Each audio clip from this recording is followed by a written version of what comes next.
Sinukton at nasamsam ng mga otoridad ang ilang luxury o mamahaling sasakyan na umano'y pag-aari ni dating Ako Bicol Party List Representative Zaldico sa pamamagitan ng isang individual na nag-walk-in at nagbigay ng impormasyon.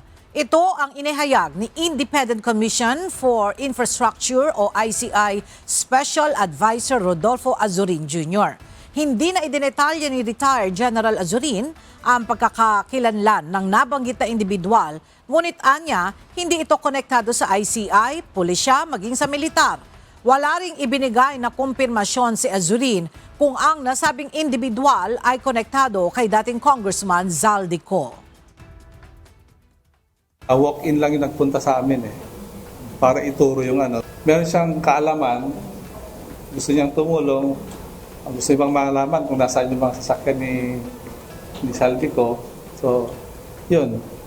Chinek ng mga tao natin, yun nga may mga binigay na plate numbers. That's why nag-verify kami sa LTO. Siguro, nakukonsensya na siguro o gusto niya ring tumulong talaga. Hindi ko rin basta nag-walk-in lang siya.